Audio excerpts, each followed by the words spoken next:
Pembahasan di pagi hari ini kita akan membahas amalan-amalan yang akan masuk ke dalam kuburan dan akan membela orang yang dalam kuburan dari para malaikat yang akan menyakiti kita dalam kuburan. Ma'asyiral muslimat yang dimuliakan Allah Azza wa Jalla, tentu juga masih ada kaitan dengan tazkiyatun nafas. Sebelum saya bahas apa saja amalan-amalan itu, baik kita akan baca riwayatnya baru kita jelaskan. Disebutkan dari hadis Abi Hurairah radhiyallahu anhu. Hadis ini disahihkan oleh Al-Imam Al-Hakim berdasarkan syarat Muslim dan disepakati oleh Al-Imam Az-Zahabi. Tetapi sekelompok para ulama mengatakan bahwa isnadnya atau sanadnya tidak sampai sahih, tetapi derajatnya sampai kepada hasan, sebagaimana dijelaskan dalam kitab Majma' Az-Zawaid karya Al-Imam Al-Haythami, dan juga dicantumkan oleh Syekh Nasiruddin Al-Albani dalam kitabnya Sahihut Targhib dan juga Tarhib. Dari Abu Hurairah radhiyallahu an, Nabi sallallahu alaihi wasallam bersabda, "Innal mayyita idza wudi'a fi qabrihi innahu yasma'u hafqa ni'alihim hatta yuwalluna anhu." Sesungguhnya si mayat ketika diletakkan di kuburnya, maka ia mendengar suara sandal orang-orang yang mengantarkannya sampai mereka kembali pulang. Fa in kana mu'minan, kalau si mayat itu seorang mukmin, kanatis salatu inda ra'sihi, maka salat akan berada di sisi kepalanya. Wa kana siyamu an yaminihi, dan puasa ada di sebelah kanannya.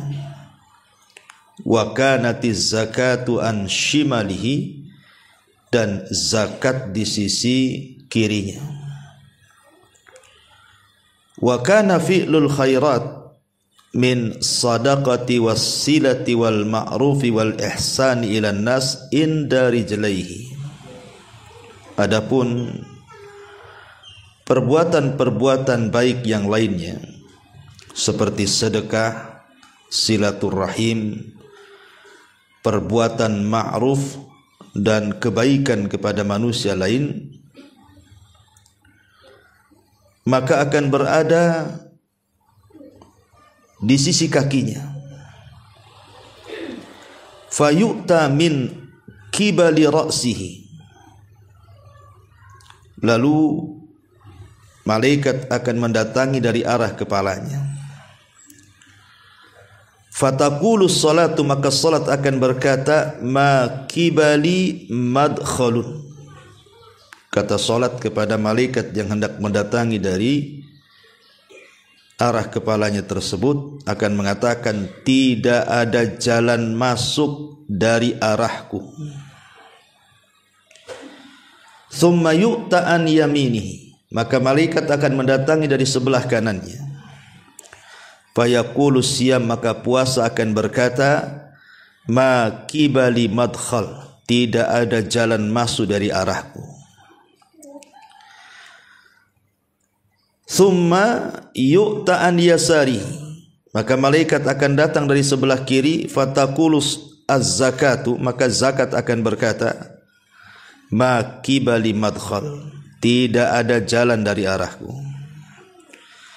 thumma yu'ta min kibali rijlaihi fataqulu fi'lul khairati min sadaqati wassilati wal ma'rufi wal ihsani ilan nas ma kibali madkhal. Maka ketika malaikat mengarah dari arah kedua kakinya, maka berkatalah amalan-amalan kebaikan dari sedekah, silaturahim, perbuatan yang ma'ruf, berbuat ihsan kepada manusia, tidak ada jalan dari arah kami. Fayuqalu lahu, maka dikatakan kepada si mayat itu, setelah malaikat ini tidak bisa mendatangi dari arah kanan, dari arah kiri, akhirnya kemudian si mayat disuruh untuk duduk. Ijlis, duduk kamu. Fayajlis, maka dia pun duduk. Wa qad muthilat lahu syamsu wa qad udhiyat lil ghurubi. Kemudian setelah disuruh duduk, maka ia pun duduk dan dihayalkanlah kepada si mayat ini bahwa matahari hampir terbenam. Kemudian dikatakan kepadanya, ara'aitaka hadzal rajul alladhi kana fikum ma taqulu fihi wa ma tashhadu bihi alaihi. Tahukah kamu dengan laki-laki ini yang dahulu ada di tengah-tengah kamu, apa yang kamu katakan tentangnya dan apa yang kamu saksikan atasnya? Fayaqul, maka dia pun berkata, da'uni hatta usalli. Jangan sibukkan dengan pertanyaan itu. Ini matahari mau tenggelam, aku mau salat. Fayaquluna, maka para malaikat mengatakan, innaka sataf'al akhbirna amma nas'al anhu. Kemudian dia pun mengatakan, kamu akan melakukannya, tapi kabarkan dulu kepada kami apa pendapatmu tentang laki-laki itu dan apa yang kamu saksikan atasnya. Kemudian orang ini mengatakan, qala fayaqulu Muhammadun asyhadu annahu Rasulullah. Yang kau tanyakan itu maksudnya Muhammad dan aku bersaksi dia adalah Rasulullah. Wa annahu jaa bil haqqi min indil, dan dia datang dengan kebenaran min indillah, dari sisi Allah. Fayuqalu lahu, maka dikatakan kepadanya, ala dzalika hayyita wa ala dzalika mutta wa ala dzalika tub'atsu insyaallah. Kemudian dikatakan kepada si mayat ini, di atas hal itulah kamu hidup, di atas itulah kamu mati, dan di atas itu pula lah kamu akan dibangkitkan. Kemudian dibukakan kepadanya sebuah pintu dari sorga, dan dikatakan kepada si mayat ini, hadza maq'aduka minha, inilah tempat dudukmu di sorga. Wa ma'addallahu laka fiha, dan apa yang Allah janjikan untukmu. Fayazdadu ghibtatan wa sururan, maka dia pun semakin rindu, semakin bahagia. Kemudian setelah dia melihat sorga dan dia pun semangat dan bahagia, tiba-tiba yuftahu lahu babun min abwabin nar, padanya pintu neraka. Setelah dibukakan pintu sorga dia senang, tiba-tiba pintu neraka pula dibuka sama dia. Fayuqalu, dan dikatakan lahu kepadanya, hadza maq'aduka minha, inilah sebenarnya tempat dudukmu. Wa ma'addallahu laka fiha, dan apa yang Allah janjikan untukmu, lau asaitahu, seandainya dulu kau di dunia bermaksiat.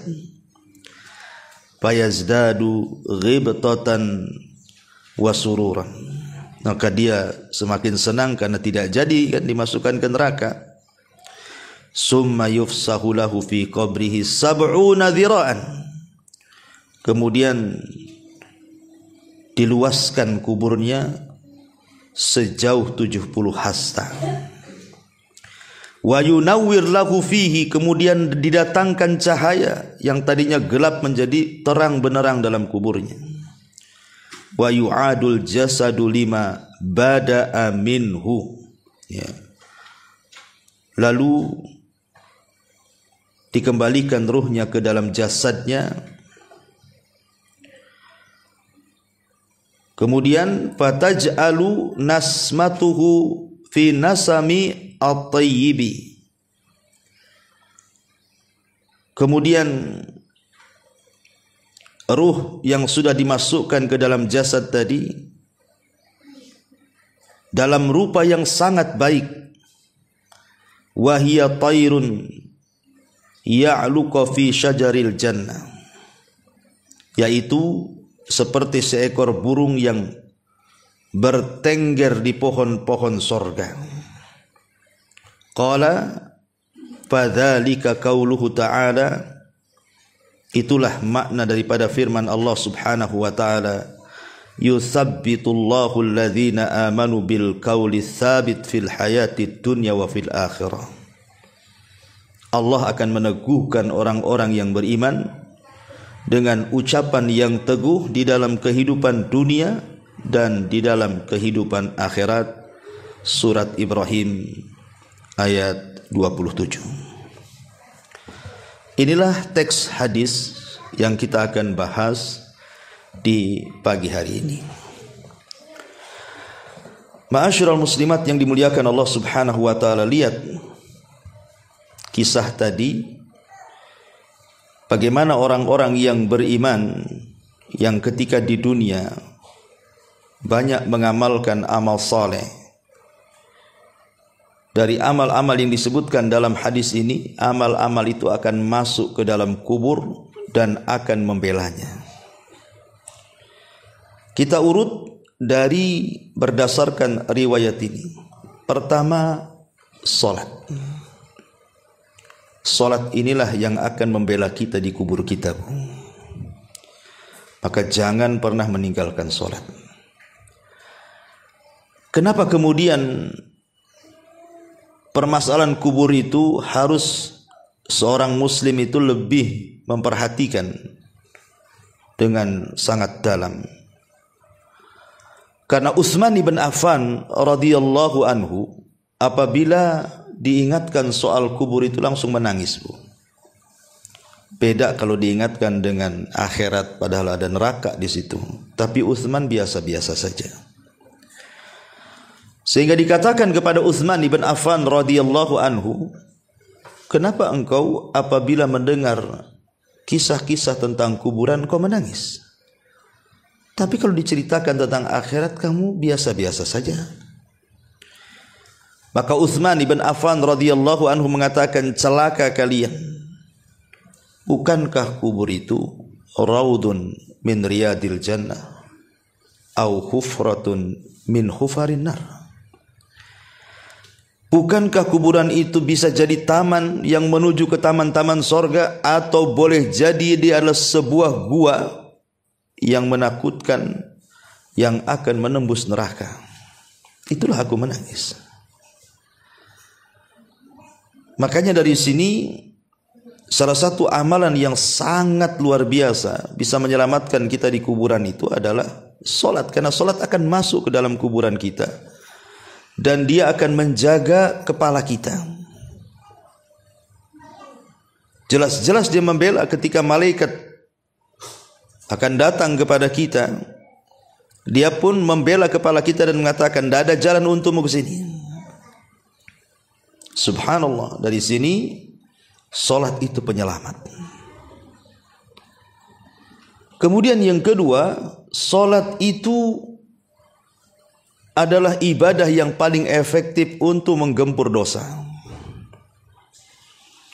Dalam sebuah hadis Nabi SAW mengatakan, "Ara'aitum law anna nahran bi babi ahadikum yagtasilu minhu kulla yawmin 5 marrat hal yabqa min daranihi syai'un?" Qalu la yabqa min daranihi syai'un. Faqala an-nabiy SAW, "Fadzalika mithlu as-salawatil khams yamhullahu bihinnal khataya." Muttafaqun alaih. Kata Nabi SAW, bagaimana pendapatmu kalau engkau punya sungai di depan rumahmu itu dan engkau mandi 5 kali dalam sehari di sungai yang bersih, yang jernih itu? Bukankah aku akan bersih badanmu dari kotoran-kotoran, debu yang menempel di badanmu itu, atau daki-dakimu akan hilang? Maka sahabat tentu Rasul, kalau orang mandi 5 kali, ya habislah daki di badan tuh. Kata Nabi SAW, itulah solat 5 waktu. Sama dengan kita membersihkan di sungai sehari 5 kali. Lihat bagaimana keutamaan solat. Pertama, menyelamatkan dan membela kita di kuburan. Yang kedua, sebab terbesar dosa kita akan diampuni. Bahkan yang lebih hebat dibandingkan itu, Bu, solat itu penyebab terbesar kita akan mendapatkan nikmat di akhirat melebihi nikmat sorga itu sendiri. Sorga itu sudah nikmat, tapi ada yang lebih nikmat dibandingkan kenikmatan sorga. Apa itu? Ru'yatullahi azza wa jal. Kita akan melihat Allah. Maka siapa yang banyak solat, maka dia akan banyak melihat Allah. Terutama solat subuh dan solat asar, kalau kita senantiasa menjaganya. Dan itu berdasarkan hadis.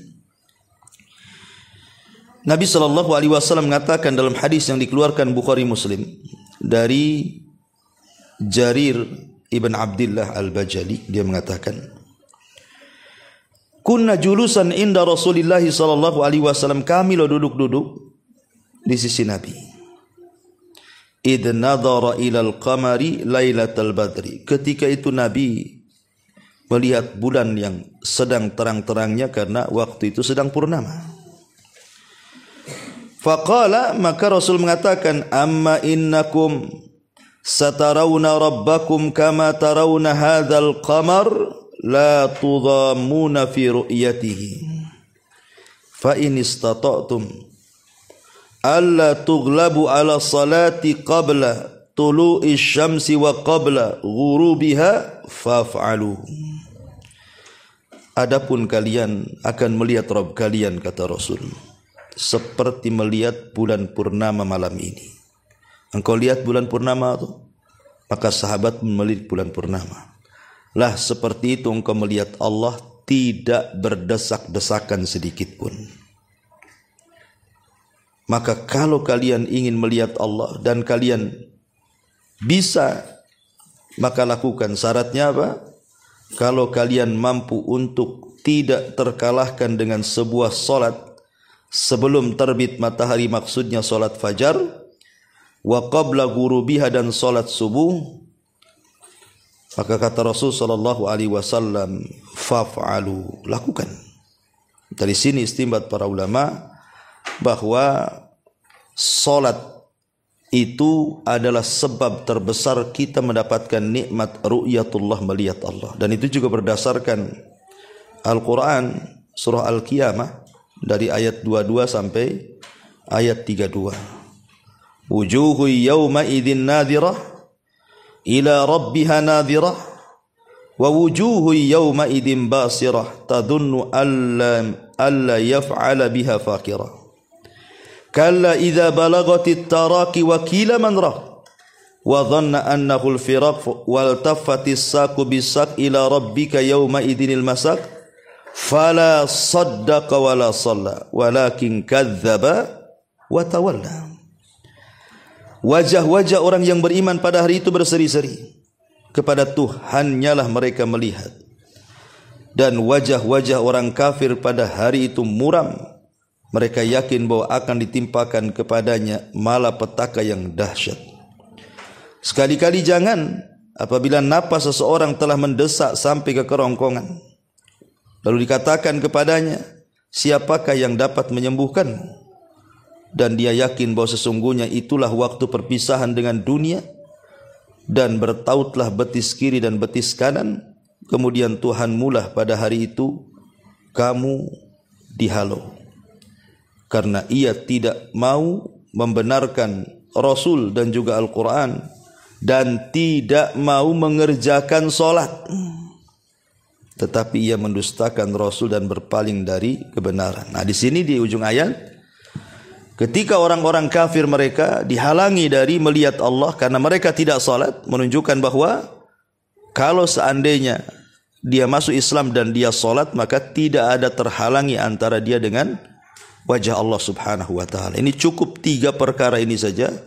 Ini sudah rahasia di balik salat luar biasa, Bu. Pertama, salat itu penyelamat kita di kuburan. Yang kedua, salat itu penggugur dosa terbesar. Dan yang ketiga, salat itu sebab terbesar kita melihat wajah Allah Subhanahu wa taala. Ini yang pertama. Yang kedua, sedekah.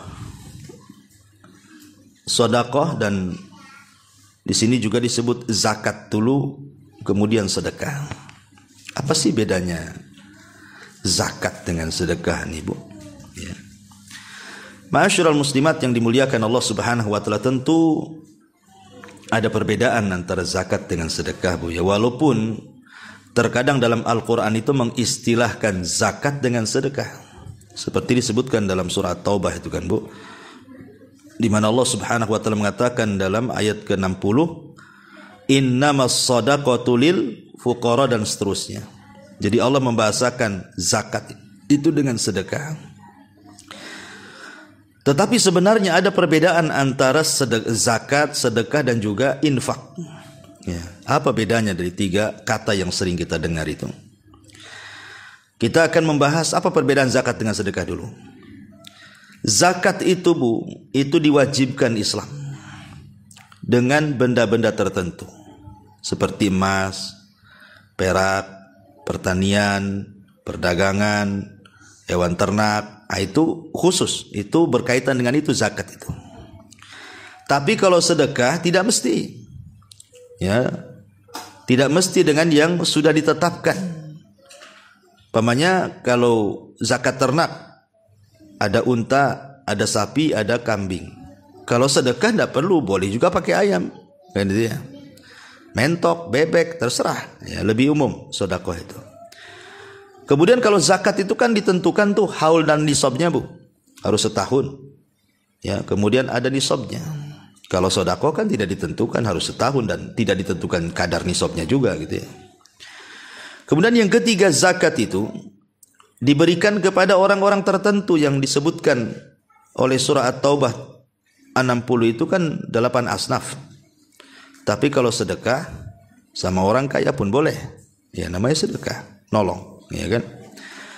Kemudian yang nomor 4, orang yang mati dan dia punya hutang zakat, Bu, maka ahli warisnya harus mengeluarkan dari harta warisannya.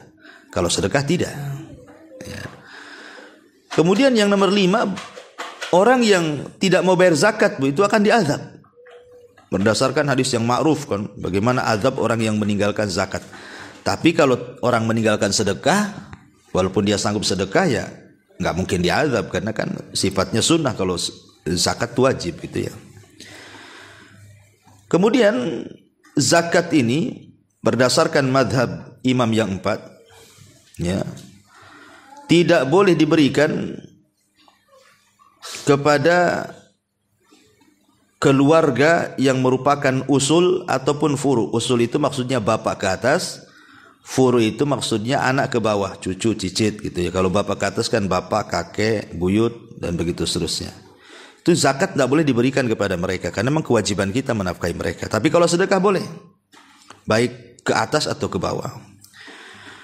Kemudian juga yang nomor 7, zakat itu tidak boleh diberikan kepada orang kaya ataupun orang yang kuat bekerja. Tapi kalau sedekah boleh. Ya. Kemudian yang nomor 8, yang paling afdol pada masalah zakat ini, diambil dari orang kaya tempatan, kemudian disalurkan kepada orang miskin tempatan juga. Artinya jangan disalurkan keluar, itu yang paling afdol. Bahkan ada yang sampai ulama itu mengatakan tidak boleh dikirim zakat itu keluar daerah gitu ya. Tapi kalau sedekah kan nggak ada khilaf, Bu. Mau ke orang dekat, mau ke orang jauh, boleh-boleh saja, nggak ada masalah ya. Kemudian zakat itu tidak boleh diberikan kepada orang kafir. Tidak boleh diberikan kepada orang musyrik. Tapi kalau sedekah boleh, nggak ada masalah. Mungkin untuk melembutkan hatinya. Kemudian yang nomor 10, tidak boleh seorang muslim memberikan zakat kepada istrinya. Tidak boleh. Tetapi kalau sedekah boleh. Ataupun sebaliknya. Ya, jadi inilah perbedaan zakat dengan sedekah. Tapi kalau infak ini lebih umum, Bu. Infak ini tidak mesti harus dengan barang gitu ya. Pokoknya infak ini lebih umum, masuk padanya wakaf, hibah, macam-macam, dia lebih umum lagi ya. Tapi ini bukan tempatnya kita jelaskan. Yang ingin saya jelaskan kenapa kemudian di sini disebut zakat secara khusus, kemudian sedekah secara umum dalam hadis ini. Karena nanti zakat itu akan membela kita dari arah sebelah kanan. Ya.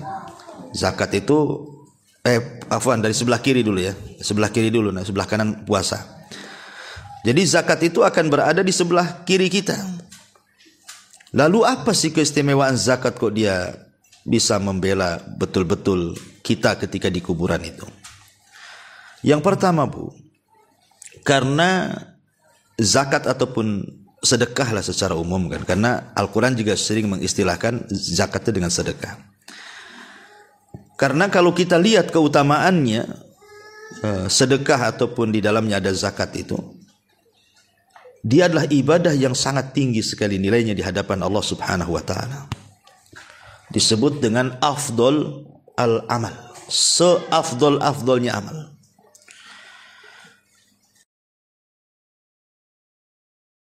Maka Rasul mengatakan idkhal as-surur 'alal mu'min, memasukkan kebahagiaan kepada hati seorang mukmin. Dengan cara apa? Yaqdi an hudainan, ikut membayarkan hutang. Dan membayar hutang bisa dari uang zakat.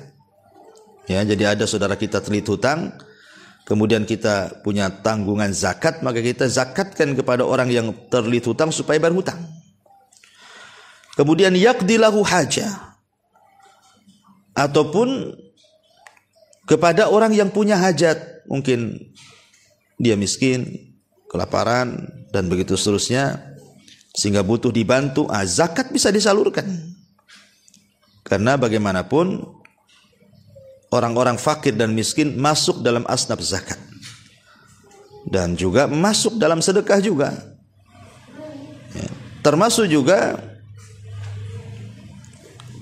yanfusulahu kurbatan, bisa menghilangkan kurba, kesulitan. Intinya bahwa sedekah dan zakat ini seafdal-afdal amal. Yang kedua, bisa menghindarkan mara bahaya. Kata Nabi SAW, sana'iul ma'ruf taki masari as-su wal afat wal muhlikat. Jadi perbuatan-perbuatan bisa memalingkan kita dari perbuatan buruk atau kejadian buruk atau peristiwa yang akan menghancurkan, peristiwa yang akan mencelakakan. Kita bisa dihindar dari bala dan bencana gara-gara sedekah. Kenapa? Karena sedekah ini bisa menggugurkan atau meredam, ya, bahasanya meredam kemurkaan Allah Subhanahu wa taala. Ya. Termasuk juga orang yang bersedekah itu pahalanya dilipat gandakan. Pahala orang bersedekah itu lipat gandakan. Sampai Allah mengatakan dalam surah Al-Hadid ayat 18 itu kan, innal musaddiqina wal musaddiqati innal musaddiqina wal musaddiqati wa aqridullaha qardan hasana yudha'af lahum wa lahum ajrun karim. Ketika Allah mengatakan dan mereka wa aqradu menggadaikan dengan Allah Subhanahu wa taala dengan gadaian yang baik, maka akan dilipat gandakan tuh pahalanya dan bagi mereka pahala yang baik. Dan banyak lagi, karena seperti mampu menghapuskan dosa-dosa, ya jelas ya kan. Kemudian juga hartanya menjadi berkah dan bertambah. Kemudian juga bisa terjaga dari azab Allah, dan penyebab terbesar juga masuk surga. Kemudian juga sedekah sebagai dalil keimanan kita. Maka disebut sedekah itu dari kalimat sodaqah, membenarkan. Jadi ketika sedekah itu kalau kita tidak bersedekah padahal kita mampu sedekah, berarti dipertanyakan keimanannya, karena itu menunjukkan kejujuran iman seseorang sedekah itu. Ya. Termasuk juga sedekah ini juga adalah pintu-pintu terbukanya sebuah kebaikan. Macam-macam kebaikan itu banyak masuk dari pintu sedekah. Dan banyak lagi lah, karena sedekah ini seagung inilah, maka kenapa kemudian zakat ini akan membela kita di sebelah kiri kita. Kemudian yang ketiga puasa. Puasa ya. Ma'ruf puasa jelas keutamaannya, karena satu hari ibu berpuasa di jalan Allah Subhanahu wa taala, kata Nabi SAW, man shoma yauman fi sabilillah ba'adallahu wajhahu anin nari sab'ina kharifa. Maka wajah ibu akan dijauhkan dari api neraka itu 70 tahun perjalanan. Sampai di mana nih kalau ibu jalan 70 tahun berhenti itu, Bu? Udah jauh tuh. Sejauh itulah wajah kita dijauhkan dari api neraka. Itu yang puasa sunnah, Bu. Pemanya puasa Senin atau puasa Kamis, itulah pahalanya. Semana dengan puasa wajib. Ya. Kemudian juga puasa sendiri adalah rahasia kesabaran orang. Jadi di balik puasa itu ada rahasia kesabaran yang tidak ada dalam ibadah yang lain, Bu. Jadi ibadah puasa ini terkait dengan 3 kesabaran. Sabar dalam menjalankan ketaatan, sabar dalam menjauhkan kemaksiatan, dan sabar dalam menghadapi qada dan qadar. Adapun sabar menjalankan ketaatan, yang memang puasa harus sabar, kalau enggak batal lah, Bu. Ya kan? Kemudian yang kedua, sabar dari meninggalkan maksiat. Jangan sampai ketika berpuasa ibu gibah, habis puasanya pahalanya, percuma lapar-lapar kan gitu. Ataupun sabar dalam menghadapi qada dan qadar, karena rasa lapar, rasa haus itu bagian dari takdir Allah. Kalau orang tidak makan lapar, kalau orang tidak minum haus, itu sudah takdir, dan kita harus sabar di situ. Makanya ketika puasa mencakup 3 perkara ini, bahwa kandungan puasa ini luar biasa, karena dia adalah aplikasi atau perwujudan dari rasa sabar itu sendiri. Dan sabar ini adalah separuh sifat yang memasukkan kita ke surga. Kan ada 2 sifat kalau kita miliki, Bu. 2 sifat inilah penyumbang terbesar kita masuk surga. Pertama sabar, yang kedua syukur. Sabar akan musibah dan syukur akan nikmat. Orang kalau dihiasi dengan 2 sifat ini, inilah yang paling menonjol. 2 sifat orang itu sebab masuk surga. Jadi karena ada terkandung kesabaran puasa, dan pahala puasa, pahala orang sabar itu jelas dalam Quran. Innama yuwaffas sabiruna ajrahum bighairi hisab. Kami akan cukupkan orang-orang yang sabar itu tanpa hisab, menunjukkan bahwa puasa itu luar biasa. Ya, akan diberikan pahala yang berlipat ganda yang kita tidak tahu. Apalagi satu-satunya ibadah yang mendekati keikhlasan itu adalah puasa. Kenapa saya katakan mendekati keikhlasan dibandingkan ibadah yang lain? Karena puasa nggak nampak, Bu. Kalau sholat nampak lah ibu takbiratul ihram sampai salam. Kalau sedekah ibu nampak jinjing uang, atau mungkin kalau zakat fitrah nenteng beras. Kalau haji nampak ada masiknya. Ya. Jadi semua ibadah, baca Quran nampak, semua nampak. Tapi kalau puasa nggak nampak, Bu. Umpamanya sekarang hari Kamis umpamanya. Mungkin di antara ibu ada yang puasa, ada yang tidak. Mana ibu tahu di samping ibu puasa? tahu Ustaz gimana caranya? Nih kami edarkan aqua gelas, tak diminum sama dia tuh. Jangan-jangan dia puasa tuh. Belum tentu. Jangan-jangan dia memang lagi nggak mood minum kan gitu ya. Mungkin dia sudah bawa dari rumahnya termos isinya kopi dengan teh gitu kan. Ngapain pula aqua gelas katanya. Jadi yang kita kan nggak tahu namanya. Nggak ada ciri-cirinya orang puasa tuh. Nggak ada Ustadz, tadi selama dibonceng dia ngeludah-ngeludah terus katanya. Itu lagi sariawan Ibu, ya bukan lagi puasa. Jadi nggak bisa, gimana caranya? Kecuali ngaku. Orang puasa itu ngaku baru dia tahu kita puasa. Minumlah, Afan lagi puasa. Itu kita baru tahu kalau dia ngomong begitu. Tapi kalau dia nggak ngomong mana tahu dia puasa. Makanya saya katakan puasa itu ibadah yang dekat dengan keikhlasan. Jadi ibadah yang dekat dengan kesabaran, ibadah yang dekat dengan keikhlasan gitu ya. Ibadah yang jauh daripada ria dan macam-macam, apalagi kemudian puasa sendiri secara kesehatan memang bagus gitu kan. Lah sebab itulah maka puasa pun adalah salah satu ibadah yang akan masuk ke dalam kuburan kita dan akan berada sebelah kanan kita, dan setiap malaikat mau datang dari sebelah kanan dia mengatakan tidak ada jalan untukmu. Nyingkir sana, nggak boleh. Ini nggak ada jalan untukmu. Dipagari sama puasanya. Jadi dari atas dipagari oleh solat, kemudian sebelah kanan oleh puasa, sebelah kiri pula oleh zakat. Nah, berarti tinggal sebelah kaki aja, ya kan? Kepala selamat, kanan selamat, kiri selamat. Berarti yang tidak selamat tinggal kaki. Tapi kaki pun akan selamat kalau seandainya kita mengerjakan kebaikan atau kebajikan, kemudian di antaranya disebut dalam hadis ini pertama sedekah, dan tadi saya sudah bahas. Kemudian yang kedua silaturahim, ya, menyambung silaturahim yang putus dengan saudara, dengan kerabat, dengan orang tua disambung gitu ya. Kemudian wal ma'ruf, ya, dan juga al ma'ruf. Apa itu ma'ruf? Ya, ma'ruf itu ya macam-macam penafsiran para ulama, seperti umpamanya ma'ruf itu setiap kebaikan itu disebut ma'ruf. Ya, setiap kebaikan itu disebut ma'ruf. Umpamanya ibu senyum itu bagian daripada ma'ruf. Ibu nolong orang itu bagian ma'ruf gitu ya.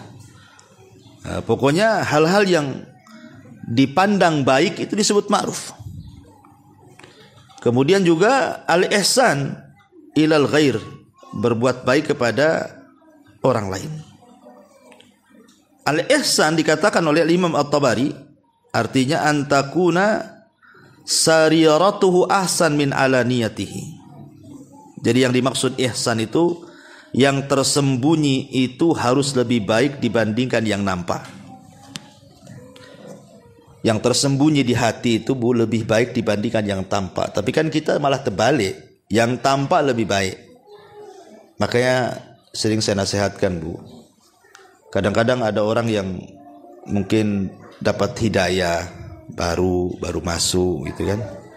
Kemudian dia mulai ngaji, dengar YouTube, mulai pakaiannya baguslah, nutup aurat, ya. Pakaiannya besar-besar, pakai niko, pakai jilbab, pakai kaos kaki kan gitu. Jangan sampai hijrah itu hanya sekedar hijrah pakaian. Itu yang banyak di masyarakat nih. Hijrah itu cuma pakaiannya saja. Jadi yang ketika dia hijrah itu yang dipikirkan itu pakaian aja. Ya, setiap pegang handphone Bu, masuk ke Tokopedia itu Bu, itu yang klik di pertama cadar, keluar macam-macam cadar, pakaian syar'i keluar macam-macam, itu ya ditengok tuh. Kemudian pikir nih, gimana belinya, di mana, gimana cara dapat duitnya, harus dikumpulkan di setahun baru bisa nih. Nah, jadi atau kalau keluar itu, dandan di kaca itu sampai mau pecah kacanya Bu. Jadi mungkin saking lamanya gitu ya. Itu kan takut mereng, takut ada binti, takut apa. Apa yang mau dilihatkan ibu aja pakai cadar kan gitu. Nah, ibu mau lihatkan pakaian kan, berarti di situ. Lah jangan sampai hijrah itu hanya di pakaian, jangan sampai itu nggak ihsan namanya. Karena ihsan itu disebut oleh Imam Tabari yang di dalam itu harus lebih baik dibandingkan yang di luar. Ya, karena banyak gitu ya. Kok udah ngaji masih gibahnya lebih dahsyat dibandingkan ketika masih belum ngaji. Kenapa saya katakan lebih dahsyat? Karena kalau belum ngaji mungkin belum tahu ilmunya, Bu, belum tahu dosanya. Yang gibah aja dia kerjanya. Ini udah ngaji, udah tahu dosanya. Ustaz-ustaz pun udah sering, udah bolak-balik nasihati dari macam-macam ustaz. Tetap aja gibah. Gibahnya beda. Ya, kalau di masyarakat ya gibahnya ya umum lah. Biasanya gibah tetangga kalau baru beli motor, beli mobil, bisa bangun rumah, ada tamu. Itu mulai itu digibahin mereka itu. Tapi kalau udah ngaji, ya itu juga bagian gibah. Tapi biasanya gibahnya lain. Ya gibahnya agak syar'i lah. Nggak ada gibah syar'i itu ya. Ya gibah ya dosa lah. Nah, cuman yang digibah ya sesama umahat yang sudah ngaji, sampai ke ustadznya digibahi kan itu ya. Jadi kena semua. Gibah masalah dilarang, jangan ngaji ke sana. Itu saya dengar Ustadz Anu itu gini, ustadznya yang kena. Ya, itu kan gibah, Bu. Nah, jadi beda hukum itu, lebih parah lagi orang ngaji gibahnya. Karena dia tahu hukum masalahnya. Jadi saya nasihatkan, Bu, kalau bisa hijrah ya hijrah, mendingan hijrah hatinya daripada pakaiannya, daripada hijrah pakaian hatinya tak pula tak hijrah masih kotor, masih penuh hasad, dengki dan begitu seterusnya. Karena itu belum sampai ke taraf ihsan namanya. Nah, ihsan juga disebutkan dalam sebuah riwayat dari Musnad Abi Hanifah rahimahullahu taala. Dia mengatakan qala al-ihsan an ta'mala lillah.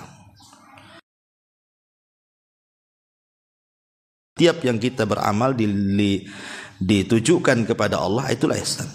Dan dalam riwayat Muslim antahsyallaha ka'annaka tarahu fa innaka illam takun tarahu fa innahu yara. Jadi ihsan itu seolah-olah engkau takut kepada Allah. Kalaupun tidak bisa maka yakinlah Allah melihat kita. Ya. Intinya bahwa ihsan itu kalau diterjemahkan adalah kebaikan. Dan kebaikan itu sering saya ulang-ulang, Bu. Ya, jangan meremehkan sekecil apapun kebaikan. Walaupun kecil. Jangan.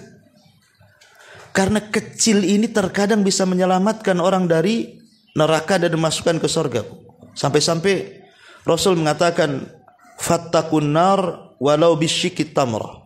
Takutlah akan neraka walaupun kau sedekah dengan separuh biji kurma.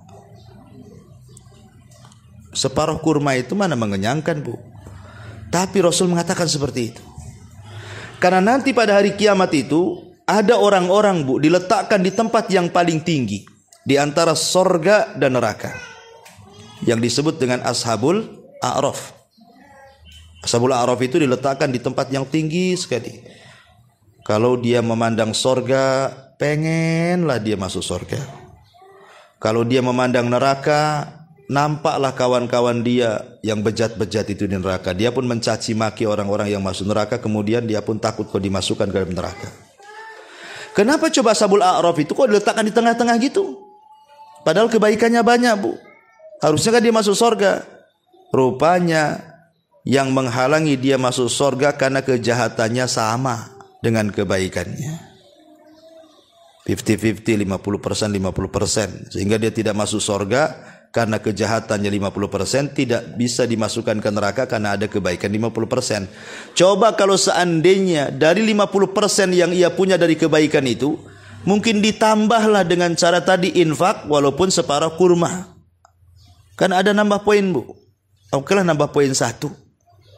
Atau dengan 1 rakaat salat witir, atau 1 ayat dalam Quran. Tentukan dari yang tadinya 50% ke 50%, anggaplah kebaikannya tambah 1, 51% kebaikannya, dan keburukannya 49%, yakin masuk surga, Bu. Tapi sebaliknya kalau angka 1 itu dipindah ke keburukan, kebaikannya 49%, kemudian keburukannya 51%. Wah, itu dipastikan masuk neraka, Bu. Karena manusia itu terbagi menjadi 3 kelompok. Kelompok yang pertama yang berat timbangannya, walaupun hanya 1%, direct masuk surga, nggak ada cerita neraka. Kedua, orang yang berat timbangan buruknya, direct masuk neraka. Ya tentu tergantung amalannya, apakah dia lama atau tidak neraka. Kemudian yang ketiga, yang tengah-tengah, kebaikan dan keburukannya sama, itulah ashabul a'raf. Jadi jangan sampai dalam sehari ini kita tidak berbuat baik. Ya, mungkin berbuat baik itu kan maksudnya baik kepada diri sendiri, kepada orang lain, atau kepada Allah. Banyak kok caranya kok. Kita bisa mendapatkan pahala dalam satu hari itu. Jangan satu hari, 1 detik pun itu bisa ibu bisa dapat pahala. Zikir aja lah. Subhanallah. Nggak sampai 1 detik. Dapat pahala. Ya, jadi jangan sampai remehkan kata Rasul, la tahqiranna minal ma'rufi syai'an walau antal wajhaka biwajhin talqin. Jangan remehkan sekecil apapun kebaikan, hatta walaupun hanya sekedar melemparkan senyum kepada saudaramu. Wallahu a'lam. Inilah tema kita. Taib, sebelum saya tutup, kita buat tanya jawab.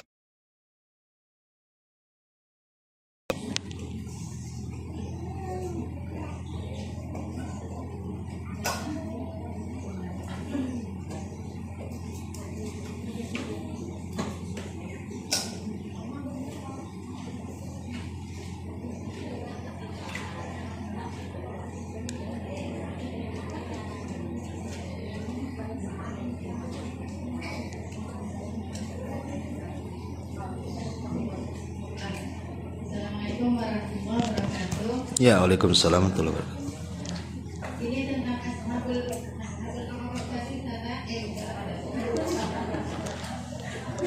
apa tadi? Ustazah? Iya, gimana? Itu kan diletakkan di tempat yang tertinggi, itu yang sama berarti saja. Iya. Jadi itu apakah selamanya di situ atau bagaimana saja? Iya. Ashabul a'raf itu sebagian ulama menjelaskan bahwa mereka orang yang terakhir dihisab. Mereka adalah orang yang terakhir dihisab. Jadi orang itu dihisab semua, dia pula yang terakhir itu. Tetapi ujung-ujungnya ashabul a'raf masuk surga juga dengan syafaat.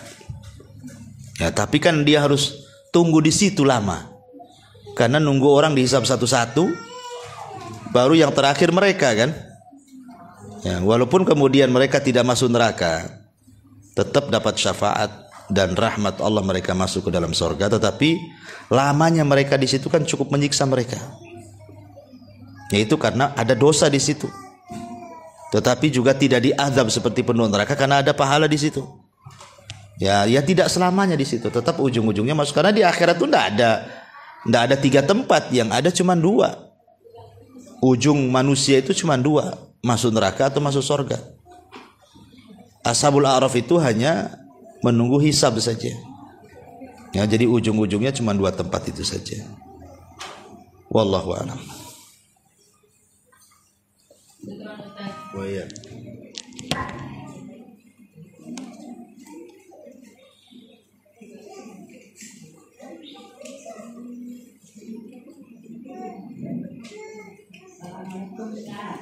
Ya, waalaikumsalam warahmatullahi wabarakatuh. Ini yang saya tanyakan masalah fitrah. Kalau kita berfitrah bulan puasa itu dibayarkan anak, sedangkan kita masih bisa gitu ya Ustaz ya. Jadi bagaimana itu Ustaz, kalau anak yang bayarkan kita dapat pahalanya atau anak yang dapat pahalanya Ustaz? Iya. Ya, kalau memang ibu sanggup, sebaiknya tidak usah dibayarkan anak. Kalau memang ibu ada rizki kan, karena memang apa sih tujuan zakat fitrah itu, Bu? Tujuan zakat fitrah itu adalah untuk menyempurnakan kekurangan-kekurangan kita saat puasa Ramadan. Ya, kita tidak tahu lagi puasa, mungkin kita ini gibain orang, ya kan? Mungkin kita dusta, mungkin kita jelekin orang, rendahin orang, kan kita tidak tahu, Bu. Sama dengan sholat, kadang khusyuk, kadang tidak, kadang melamun, ya kan? Sholat kan gitu juga, Bu. Lah sholat rawatib itu bisa nempel kekurangan sholat wajib. Lah zakat fitrah itu untuk menempel kekurangan ibu puasa selama Ramadan. Jadi dikurangi dengan, disempurnakan dengan zakat fitrah itu. Karena itu untuk membersihkan orang yang berpuasa. Itu salah satunya fungsinya, karena banyak fungsi yang lain kan. Cuman ini salah satu fungsi yang berdasarkan nas hadis seperti itu. Tuhratun lis-shaimin, untuk membersihkan orang-orang yang berpuasa. Sehingga kalau bisa jangan difitrahkan orang. Kalau kita sanggup, ya fitrahkan diri sendiri saja. Nah, tapi kalau seandainya anak itu memberikan uang kepada ibu untuk zakat fitrah gitu ya, artinya diterima dulu sebagai pemberian anak, bahwa uang itu adalah sudah jadi hak milik ibu. Nah, dengan uang itu ibu bisa belikan beras, ya tidak ada masalah seperti itu. Jadi anak ingin berbuat baik, dia ngasih uang sama orang tuanya. Nah, uang yang dari anak itu kan sudah milik ibu tuh, bukan milik orang anaknya lagi. Dibelikan. Nah, tapi kalau memang ibu kasihan, anaknya juga masih susah gitu ya, dan ibu sanggup, ya bayar sendiri aja lah zakat fitrah, itu lebih afdal. Ya, wallahu a'lam.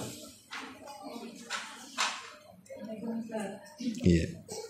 Mohon dijelaskan tentang amalan yang membuat orang bisa masuk surga tanpa hisab. Yang keduanya, bagaimana kita berdoa bisa dimasukkan dalam keadaan sahih. Maksudnya gimana? Amalan-amalan yang bisa seseorang itu bebas dari hisab gitu. Oh. Terus yang keduanya doa atau amalan yang bisa kita mati dalam keadaan sahih. Husnul khotimah. Wa iya, ya. Ya, alhamdulillah. Salatu wassalamu ala Rasulillah. Amma ba'du. Ada sebuah hadis yang ma'ruf ya, ketika Nabi sallallahu alaihi wasallam diperlihatkan umatnya pada hari kiamat. Jadi ada di antara umatnya itu 70.000 yang masuk surga tanpa hisab dan adab. Lah salah satunya, kemudian Nabi SAW menjelaskan itu maksudnya siapa sih kelompok ini. Maka Rasul SAW menyebutkan 4 sifat. Ya, 4 sifat. Pertama, alladzina la yastarqun, orang-orang yang tidak minta diruqyah. Sebenarnya minta diruqyah boleh, ya, kalau memang mendesak, kata Syekh bin Baz, kalau tidak salah. Kalau memang tidak ada cara lain pengobatan, maka ruqyah itu sebagai alternatif terakhir gitu maksudnya. Maka itu tidak mempengaruhi, tidak terkeluar dari 70 orang yang masuk surga tanpa adab dan hisab. Tapi kalau sebenarnya obat lain banyak, ataupun dia pun bisa meruqyah diri sendiri, ngapain Pak orang lain meruqyah dia, kan gitu ya. Nah, maka ketika kita ada alternatif yang lain, sedikit-sedikit minta ruqyah, ya itulah yang terkeluar dari orang-orang yang tanpa hisab dan adab.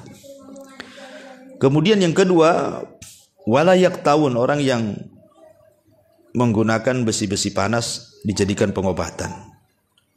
Kenapa? Karena ini mengurangi tauhid. Sama dengan ruqyah, minta ruqyah mengurangi tauhid, karena takut ada ketergantungan hatinya dengan si peruqyah, bukan dengan Allah.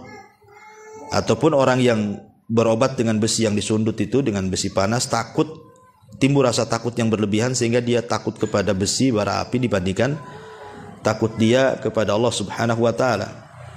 Ya. Kemudian kata Nabi SAW, nganggap sial barang, benda, binatang, mimpi, Itu karena mengurangi tauhid juga. Dan yang terakhir wa ala rabbihim yatawakkalun, dan kepada Rabbnya mereka pun bertawakal kepada Allah Azza wa Jalla. Memang ini agak berat, Bu. Ya, berat ya. Tawakal itu bukan perkara yang mudah. Memang berat sekali karena itu kan menyandarkan hati kepada Allah. Terkadang ketika kita ini diuji oleh musibah saja, kadang-kadang hati kita ini bisa berubah, ya. Enggak susah untuk tawakal kepada Allah tuh. Baru diuji sedikit saja kita tawakalnya kepada makhluk. Ya, kadang-kadang seperti itu. Tapi kalau orang bisa melalui 4 perkara ini, ya insya Allah berdasarkan sabda Nabi dia akan masuk surga tanpa hisab dan azab. Termasuk juga para mujahidin, ya, orang-orang yang berjihad di jalan Allah Subhanahu wa taala. Ya, tetapi apakah orang yang mati syahid itu juga harus mati di medan tempur? Tidak. Niat ingin mati syahid aja kalau meninggal di rumahnya sudah dianggap mati syahid. Ya.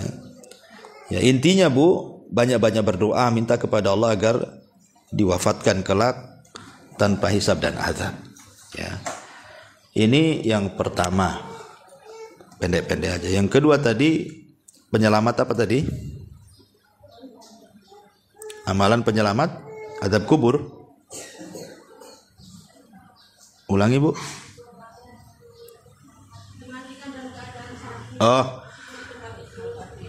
Dimatikan dalam keadaan husnul khotimah. Ya banyak, Bu. Intinya kalau husnul khotimah kan berkaitan dengan amal soleh, Bu. Pokoknya, Bu, banyak amalan-amalan yang jelas. Seperti umpamanya ibu sebelum tidur. Sebelum tidur itu, Bu, ibu perbanyaklah di situ, entah baca Quran, entah zikir, doa-doa tidur, ya. Perbanyak amal soleh sebelum tidur itu.